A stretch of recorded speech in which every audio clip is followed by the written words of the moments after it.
Hello and welcome to the Monster Painter. This time I'm going to show you the path to some super cheap miniatures.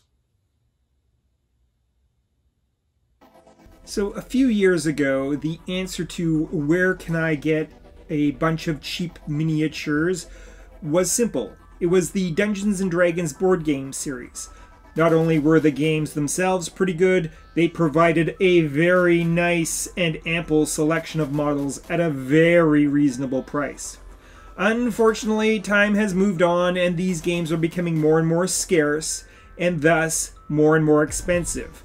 They are no longer the answer to the super cheap miniature question.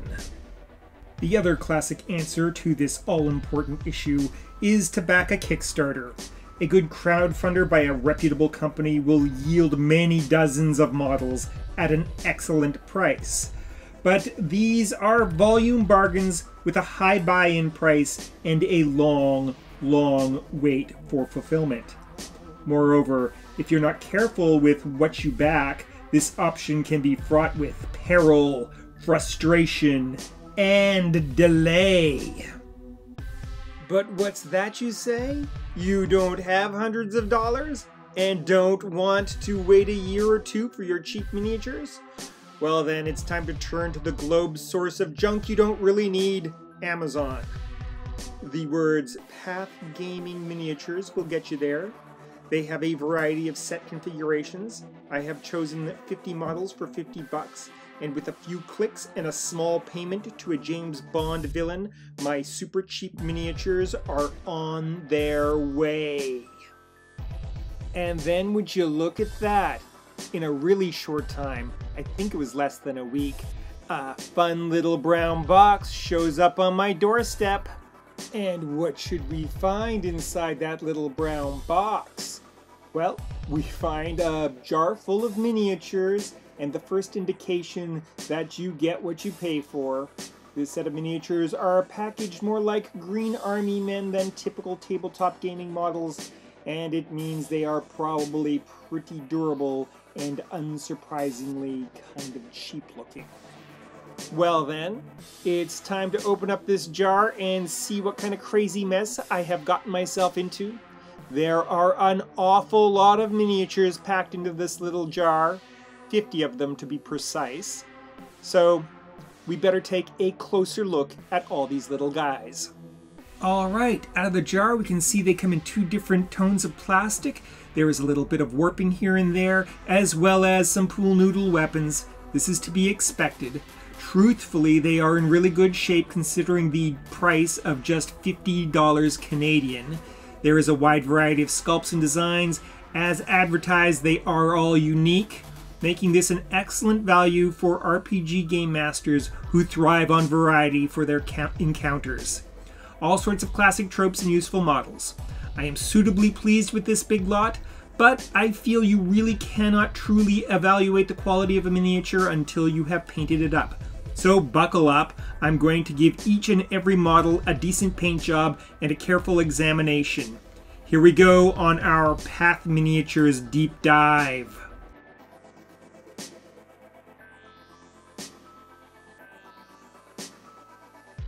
Alright, first up is this big galoot.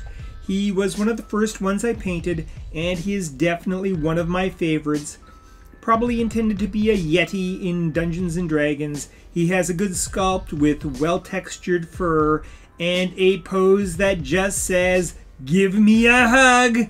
He is one of the best sculpts in the set, and he will definitely be seeing table time as a snow troll in my favorite game, Frostgrave.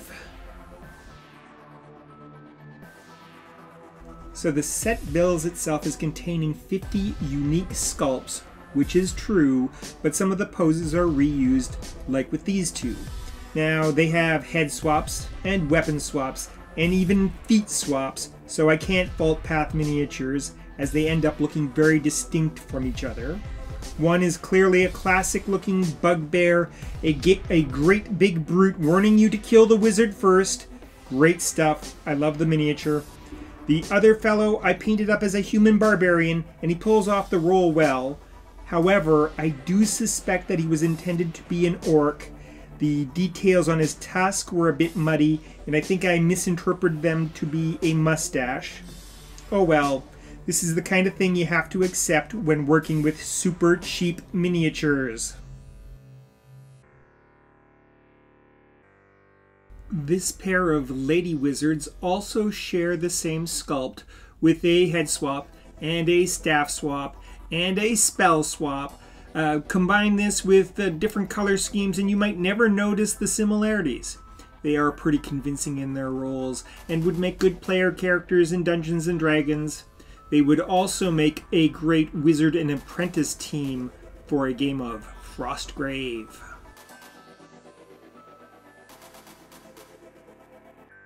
The next two wizards do not share a sculpt, but they do share a pose, and they both lean hard into the same old trope.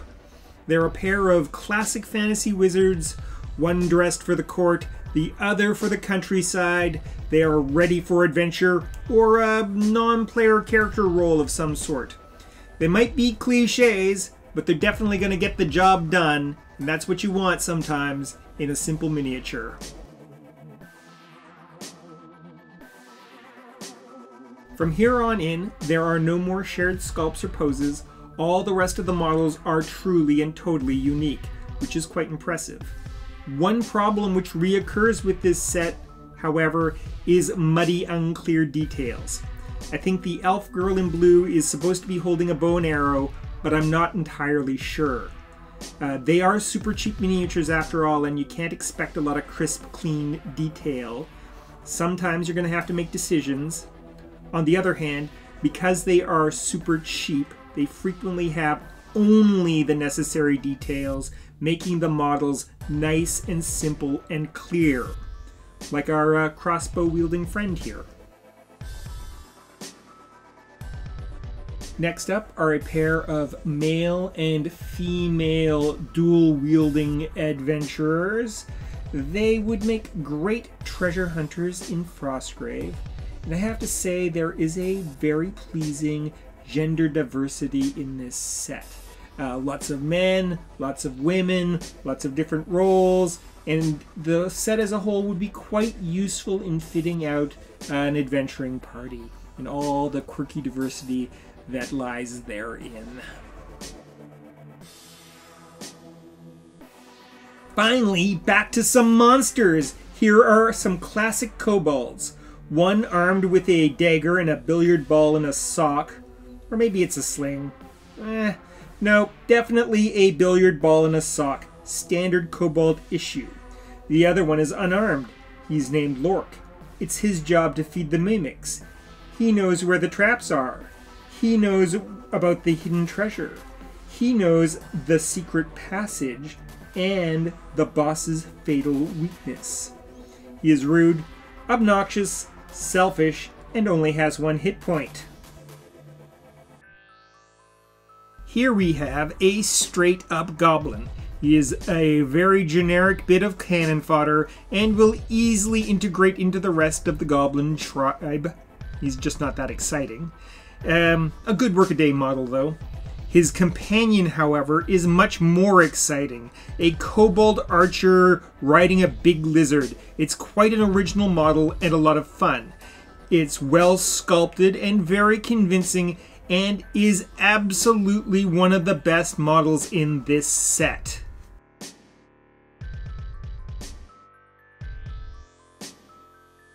On to a classic monster and a novel monster. What Dungeon Master's miniature collection would be complete without that essential paranoia-inducing must-have creature, the Mimic? Path Miniatures has given us quite a good one with this treasure chest. Clearly one of the best models in the set. Next to him we have a pile of poop. I think he's supposed to be a D&D style snow golem, but this design does not look snow golem to me.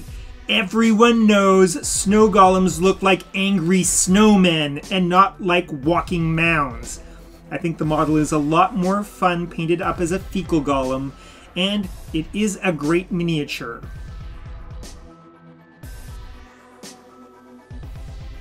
Now we have a pair of fellows from town. I think the tall guy in the loincloth is supposed to be a flesh golem. There is the faintest detail of stitching on his exposed flesh. If this is the case, he is the single most uninspired Frankenstein monster in the history of miniature gaming, and a real lost opportunity. Flesh golems are grotesque, with strange exaggerated features and proportions, and could have worked really well given the limitations of super cheap miniature production. On the other hand, he has a good anatomy and will make a perfectly acceptable slave model. Contrast that with Uncle Lou with the butcher knife. He has just enough detail to give him character, and when he shows up at the tavern, danger and action follow.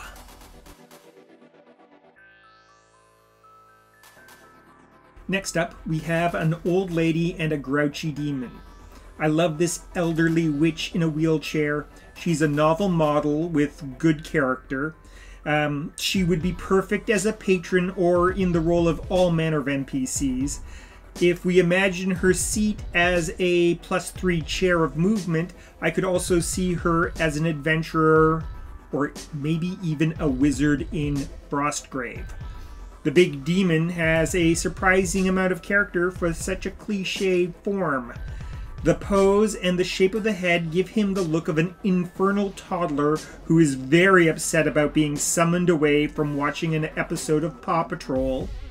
They are both fantastic models and favorites from the set.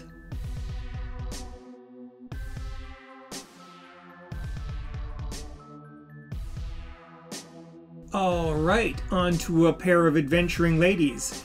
And it leads us to one of the challenges in this set of miniatures, which is the soft, sometimes almost non-existent details on the faces. It is tricky to get most of the models to look like they have a face at all. In the context of a tabletop game, it's not really a problem, but if you intend to wow them on Instagram, you have a lot of work ahead of you. That being said, I really like this pair. Captain Barbie looks like she's in command and ready to seize the initiative. And as for the other one, well, who has ever seen a halfling wizard leaning into a necromancer's style? This is great stuff, and I love the pair of them. On to a couple of bards. The lady in blue is an excellent and evocative sculpt. She must play some rough gigs, though, because her mandolin has an axe blade attached to it. Serious stuff for a serious musician. Her companion is drawn straight out of European folklore. It's an excellent sculpt, although the face is a bit weird. He is ready for action. He will get rid of your rats, and if you don't pay the piper, he'll get rid of your children too. Next up, we have a pair of tiefling ladies.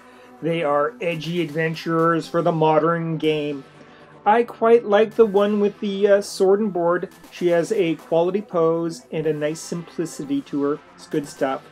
The tiefling archer, however, has a couple of floppy looking swords attached to her belt. They are unconvincing and unnecessary. I believe they could easily be edited out with a utility knife. And I would have done it myself, but I wanted to present all these miniatures as they came right out of the set. So I didn't, but you should.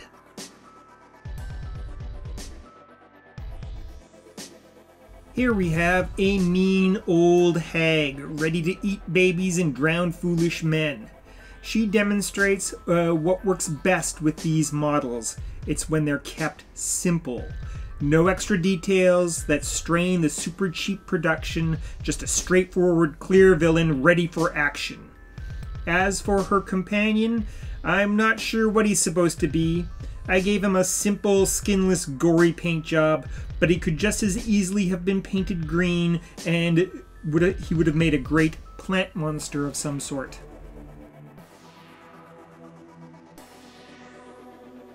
Now we have a pair of classic monsters. The dreaded Mind Flayer is a marquee creature in Dungeons & Dragons. Despite the popularity of Illithids, models of them can be a touch hard to find, so this fellow is a welcome addition to my collection. The pose is a little stiff, but he looks very pompous and full of himself, so he pulls off the role quite well. We also have another classic master villain, a Raksha. This model's design leans away from how they're conceived of in Dungeons & Dragons. He more closely resembles the depictions of Rakshas in the Vedic scriptures. It is a great rendering and one of my favorite models in the set. What set of fantasy miniatures would be complete without a couple of members of everyone's favorite faction of angry little fighting men, the dwarves? Our first dwarf sports a comical amount of facial hair. He is all beard and no bite, and he's so much fun he would make a perfect player character model. The second dwarf is a truly well-conceived, well-designed sculpt. It really nails the classic image of a mighty dwarf warrior, and it's every bit as good as models from more expensive lines like Reaper Bones or Nulzars.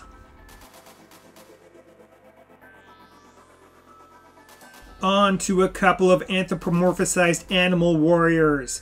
They could be lycanthropes. They could be animal folk adventurers. That is for you to decide. The Fox Lady is quite a convincing rogue with a well-handled anatomy that evokes an animal person, not merely a human with an animal head. The Bear Man is also pretty convincing. He looks sturdy and tough. In retrospect, I wish I had painted him up with a badger color scheme because that would have been awesome. Next up, we have a pair of classic fantasy adventuring tropes. Our purple-robed friend here seems to belong to the Faceless cult, and I'm not kidding about that.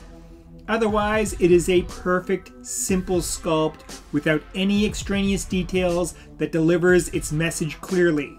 And I'm always happy to add another member to the congregation.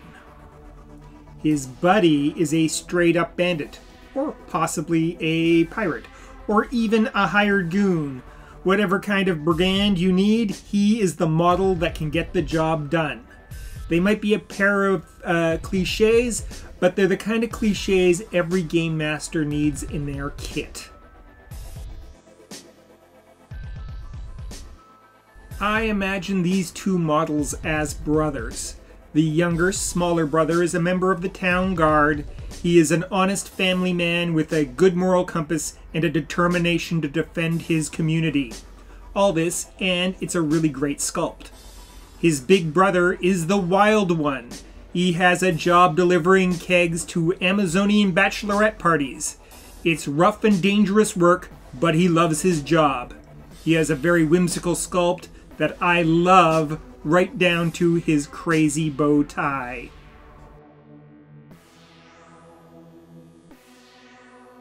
Now, this big blue galoot illustrates some of the problems with super cheap miniatures. There is, of course, the pool noodle weaponry, which is easily fixed with the hot and cold water treatment. But be careful, we are dealing with super cheap plastic here, so be mindful and try not to destroy it while you're trying to fix it. The other problem is bad proportions. The blue dude's left hand is huge. Now, to be fair, this is the only model in the set that has such a problem, and the fix is surprisingly easy. By giving him an unnatural color scheme, the dissonance is eased and he looks acceptable. As for his dragonborn friend, well, I had to fix that walking stick. It was way out of proportion, but otherwise he's a great, thoughtful character model and a personal favorite.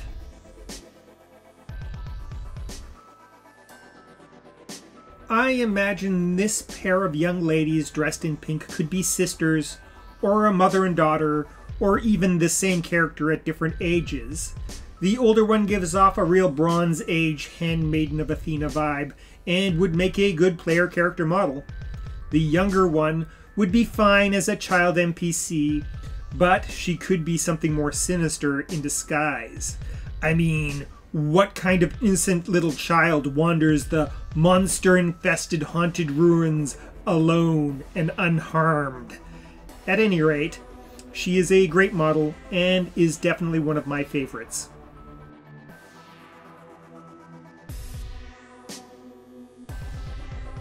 Here we have a couple of Beastmen warriors.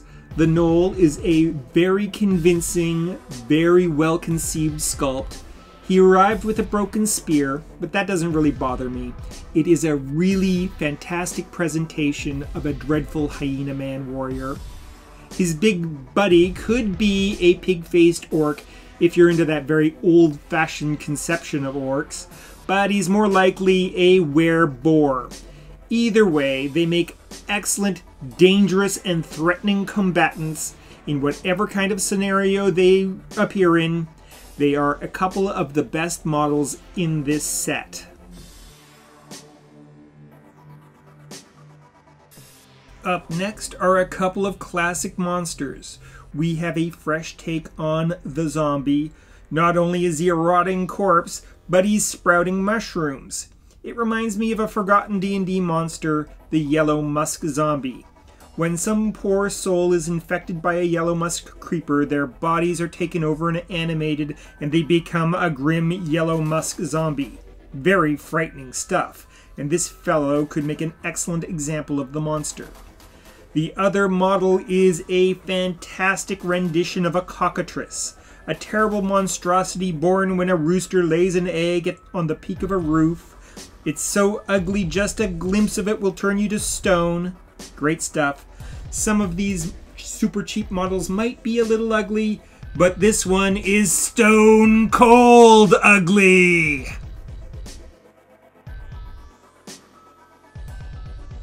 The penultimate pair of miniatures are a couple of little fellows. One of them couldn't be a more clear representation of that classic creature of Irish folklore, the leprechaun. Malicious and mischievous, whether guarding a pot of gold or a diabetes-inducing candy cereal, he is definitely dangerous. I actually plan to use him in Frostgrave as a wizard from an obscure school of magic known as Fate Casters. Super fun stuff. The other is the embodiment of a gnome tinkerer, ready to fight with his tools or with his machines. I like the model so much I went to the trouble of putting a slide decal on his shield, and I'm planning to use him as an enchanter in Frostgrave.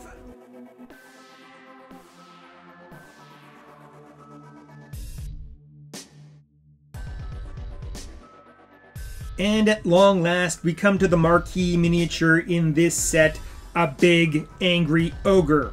I painted him up blue because he will be getting work as a snow troll in Frostgrave. He clearly illustrates how all these models were designed in 3D rendering software. I mean, super cheap isn't hand sculpted after all. Big and chunky, he gets the job done, although I think I would snip off his awkward tusks next time. He is like the whole set, simple and imperfect, a lot of fun with plenty of potential. They are a great bargain, but you still get what you pay for. Wow, that is quite a big set of miniatures, but who are these models really for, anyway? Well, if you're trying to win the crystal brush or wow them on Instagram, these are definitely not the models for you. Ha! Yeah, they are pretty simple, and some of them are kind of a little awkward, and no matter how much work you put on them, no one's ever going to be wowed by them. Indeed. In fact, a skilled and experienced miniature painter should probably give these very simple models a hard pass and work on some higher quality miniatures. Unless, of course, they want to bulk out their collection with a bunch of nice, cheap miniatures with a wide variety of sculpts. Yeah. Of course, the wide variety of models in this set are perfect for game masters and dungeon masters and all sorts of keepers and that kind of thing. They offer a wide variety of sculpts and plenty of narrative possibilities. Yes, yes. In fact, this set is an excellent choice for game masters who are just starting out using miniatures. Lots of fun. They would also be good for someone who's just starting out miniature painting. The cheap, low-pressure models are perfect to practice with and experiment on. So true. A skilled miniature painter with a small child could use these as a buffer against curious, grubby little hands that want to play with daddy's fragile and expensive toy soldiers. Yeah. Absolutely. And you know what else little kids love? Monster fights! Monster fights! Yep, it's time for a monster fight. Tonight's match features a mighty dwarf warrior. He and he alone is the answer to the crossword puzzle. Versus this shrimpy little cereal mascot. Born in 1963, he shills sugar and crappy prizes inside. Who will win? Only the bones know! Wow. Well, that's certainly an unexpected result. I am curious to see how this plays out.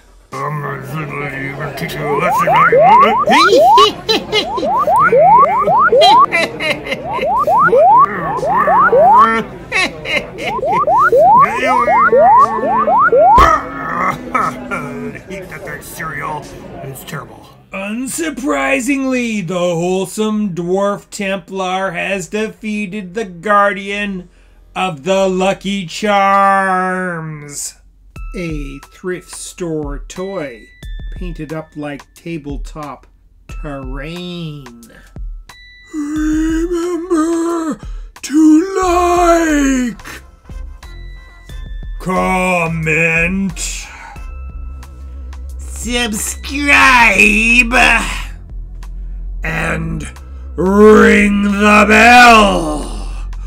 Ring the bell!